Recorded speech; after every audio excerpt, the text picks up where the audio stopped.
Hi, Toby Alexander again.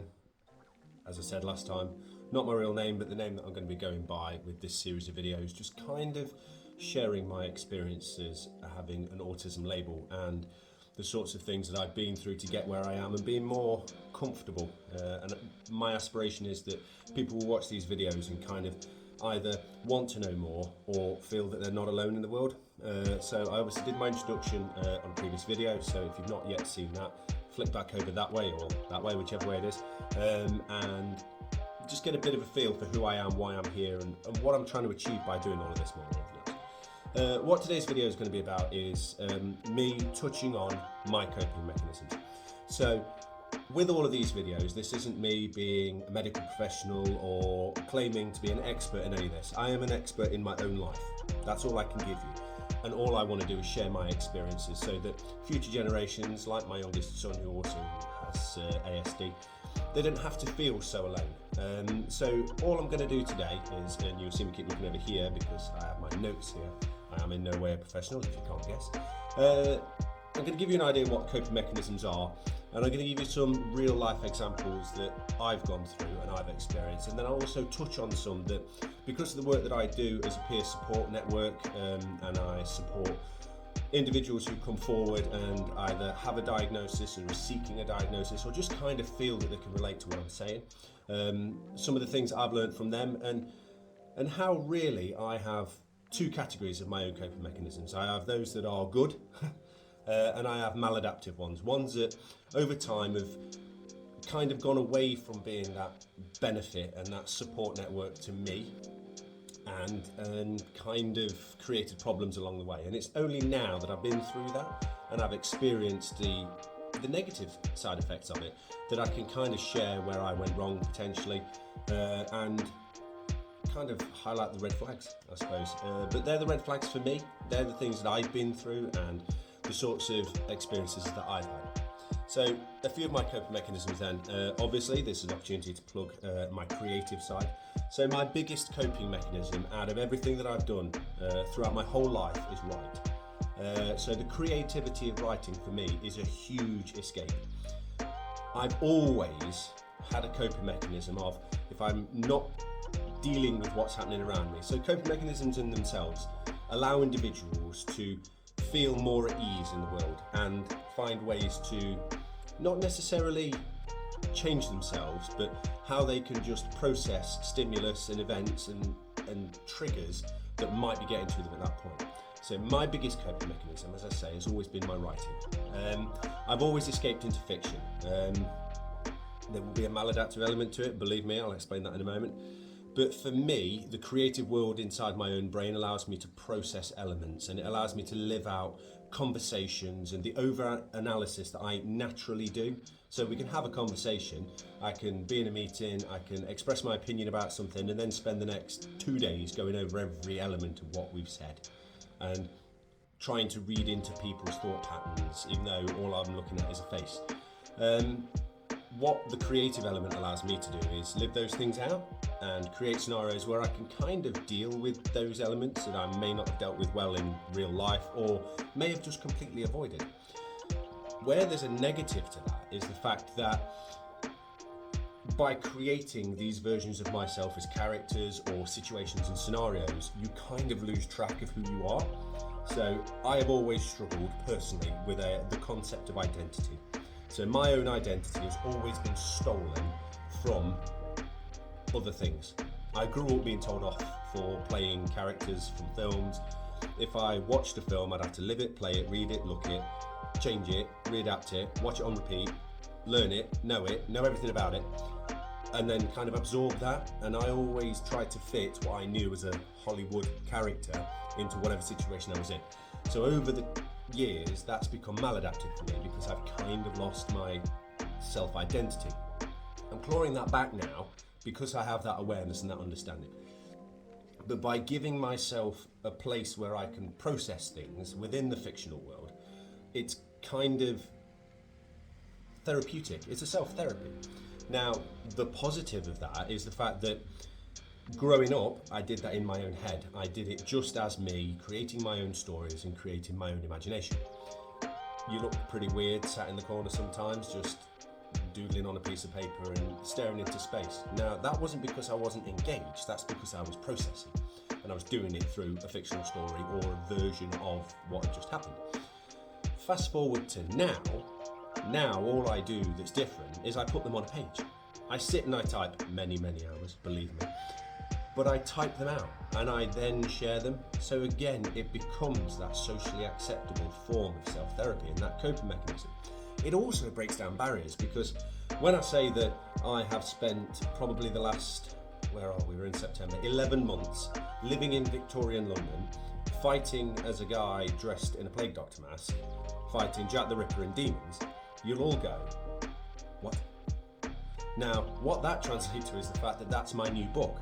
But within that story, there will be elements, and people who know me intimately, know me deep down, will pick out those little bits that relate to me. Now, if you read the book, you're probably not going to learn exactly who I am, because you won't know which bits, and it won't be the big action scene, it won't be the big drama that plays out. It will be nuances, it will be little bits that kind of, it allows me to process things. So my job is inherently closely tied to trauma, and that's something that I'm going to cover in a later video. But most people can sit down and talk about it.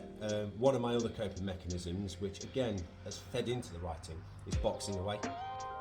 My ability to switch off emotions has its advantages, especially in the job that I do, but it also has the side effect of I don't process those things. I box them away, and in my head I have a wooden chest that's oriental in design. It's kind of tapered at the top, and each drawer has something that I've either not processed, need to process, or have in my head boxed it away. And over the years those drawers get full. What I realised a few years ago was they were all too full. So I asked for help. I had counselling, and it helped me to get my head around what was going on and those things that I hadn't processed. Again, when I look back to the books I was writing at the time, there were elements that were creeping in that only I can pick out. But what I tend to do is go, okay, that event is done, that's there, okay, literally put it in its little box, shove it in the drawer, and that's the end of it.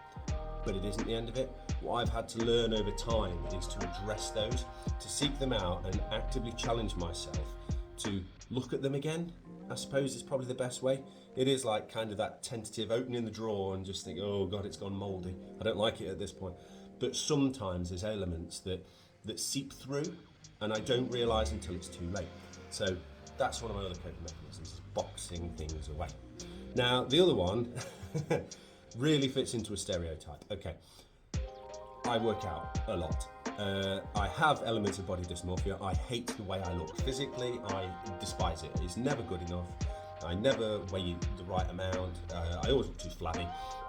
And that comes from another mechanism. That comes from that distorted perception of myself and always finding the negatives in myself. And that's something I'm consciously working on at the moment, because it's really easy to be self-critical and focus on that so much. And that's where, going forward, it's something that I'm actively challenging myself to stop myself when I hit the negative and then bring myself back and find the positives.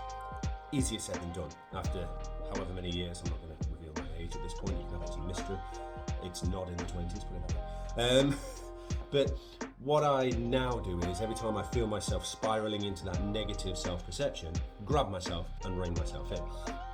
So where I was going with that is the fact that another of my coping mechanisms is working out. It fits into the routines of my life. I really have built a strong routine around workout. So every morning I will get up and I will train. If it's work, I know the time that I'll get up. If it's a weekend, depending on what clubs and sports events and other things we've got on, I know exactly what time that I need to get up. And on my rest day, which is normally a Sunday, I still have an alarm set because I need to get up and do that workout.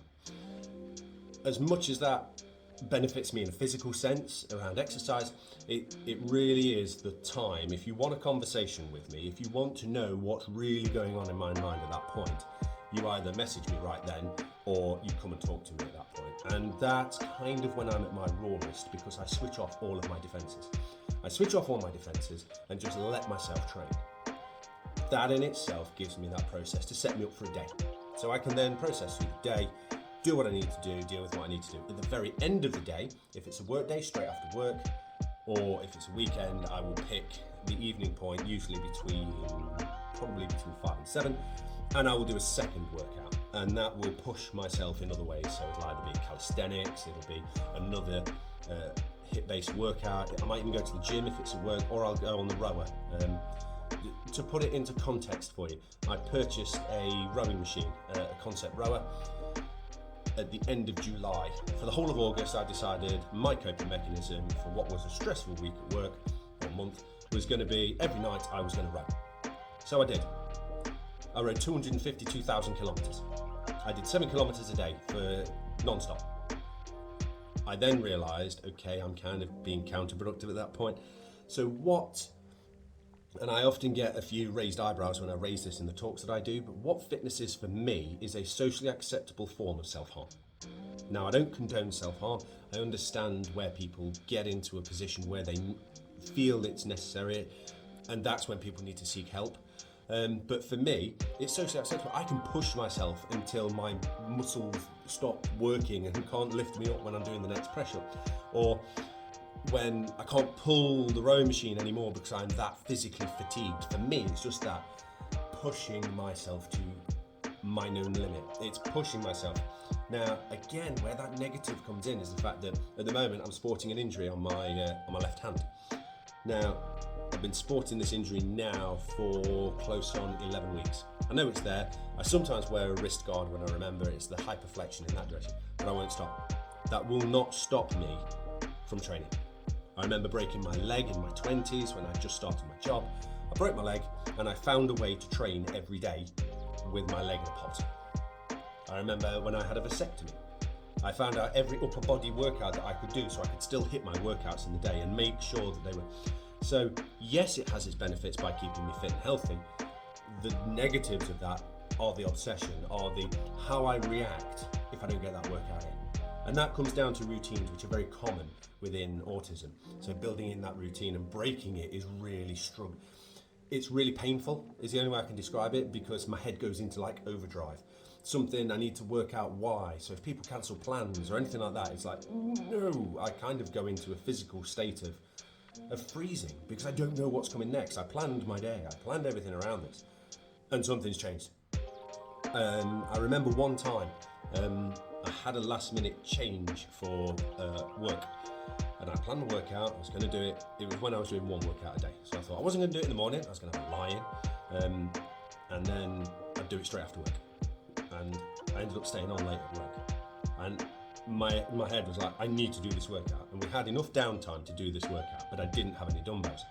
So what I did was I got 2 urns, filled them with water, and used those. You won't be able to pick it up on the camera. But I took all the skin off the front of that finger because it wasn't something to do raised press-ups on. And I ended up skinning my finger almost to the bone. But I carried on. And this urn was covered in blood, and I now, like I say, I've got a line scar down my finger.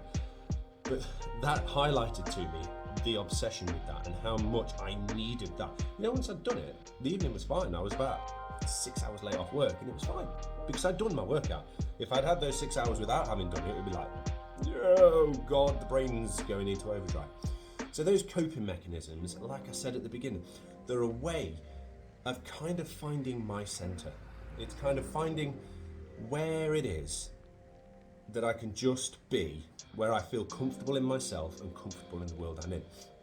So the best way for coping mechanisms, and I've gone off on huge tangents, which I tend to do, and that was the health warning I forgot to give you at the beginning. I go off on tangents, but only you as an individual will know what works for you.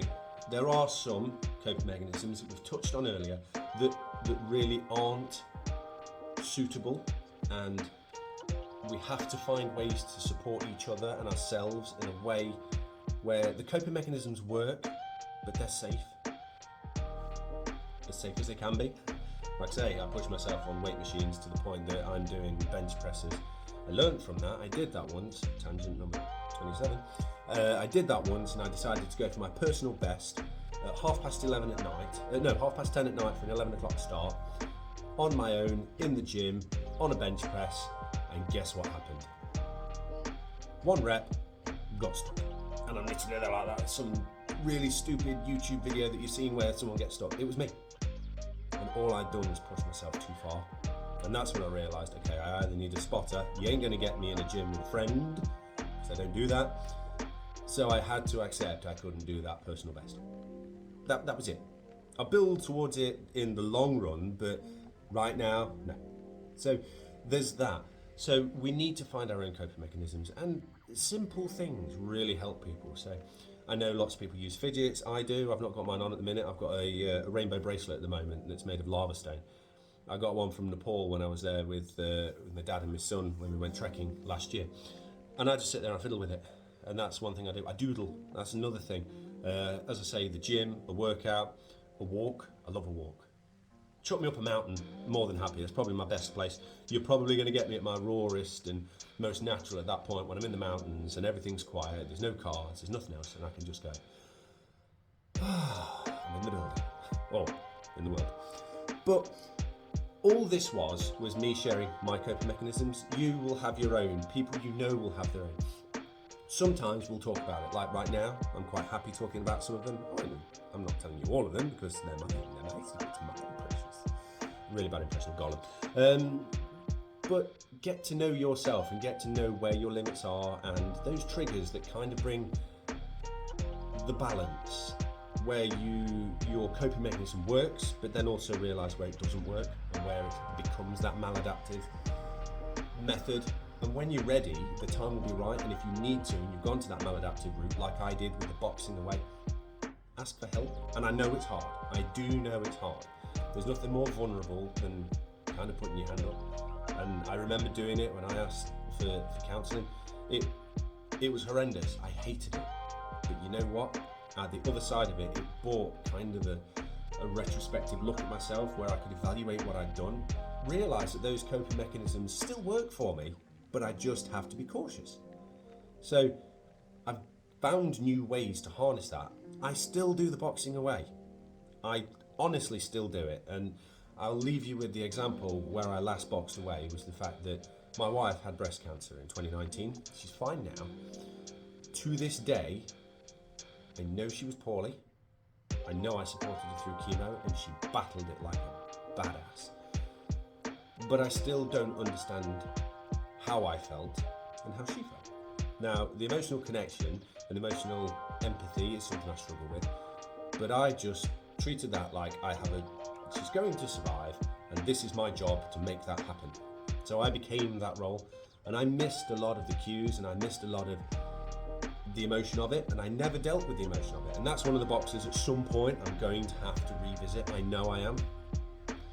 But now's not the time. I know it's there, I've acknowledged it's there, but now's not the time to open that box because I've got other things I need to deal with. But subconsciously, I know that it's still there to be processed. And that's me with my coping mechanisms, acknowledging it's there, acknowledging the benefit of, during chemo, I was able to be super supportive. I remember doing the cold caps pretty much for everybody on the ward, including the world's cutest old lady. But that was my job. So I couldn't get upset because I needed to be the support. But there is obviously stuff that I need to process. So all I've now done is I've learned that I need to use my coping mechanisms where it's appropriate, but then address the residual issues that might be there. So they're just mine. I'm not saying they're right, I'm not saying they're wrong. They're right for me. They work for me, and they have for as long as I've consciously used them. Now, I'd love to see other people's coping mechanisms on here. And I don't have all the answers for everything. I don't have any answers for anything. I just have my version of what I've done and where I've been. But there are support networks and outlets and organisations out there, and it just takes a quick search on the internet to find those supports if your coping mechanisms aren't working or aren't, I can't say the right ones because that's not the best way to phrase it, but if they are destructive or the wrong ones for bringing about what you need, then ask for help. It's really, really, really hard. I've done it. I can honestly say picking up that phone and asking for some support was probably the single most awkward moment ever, because you're kind of there. You're kind of putting everything about you that you've dealt with and admitting you can't get there on your own, and I've done it. I've done it and I'm now here. That's the thing that made me go from quiet, keep everything to myself, lock it all away and just deal with it, and then go into a meltdown, rather than where I am now, where I can confidently share it with you. So really, we're all here for each other. Share your coping mechanisms. Share with each other. Share with those, if you have anyone that you trust, with them. Share with a stranger. Share with somebody on the phone if you need to. But just remember, and the whole essence of this video and all the videos I'm doing is, we're not alone. We are alone in the worlds that we create as autistic individuals. And I do, can't say we. I enjoy the solitude. I have a family, I have everything that you'd want, but I still spend my time sometimes just upstairs, alone, in my books, alone, or with my fictional friends, because I don't have real friends. But there's those sorts of things. So this is just me sharing what I do, how I do it, and hopefully it just kind of makes a little bit of sense to you. So rather than babble on for another, oh my god, I've done 20 minutes, I do apologise. I managed that in one take. Look at that. I'm getting the hang of this, even if my hair's a mess and you don't want to see the setup. This is not a studio. This is a ring light hanging on my window and me stood here on my tiptoes just to make sure that I fit in the camera. But anyway, thank you for watching. There will be some more coming. I'm going to cover some other elements such as masking in general, because that's one of my coping mechanisms I've not touched on purpose, because masking in itself is a huge area that I want to discuss. And then we'll see where the series takes us. But please feel free, share your comments, reach out. All my social medias will be somewhere on the screen, hopefully, if I learn how to do that. If not, it'll be within my description. Reach out, say hello. We are where we are what we are. All I'll say is, exactly as the t-shirt says, you are your only limit.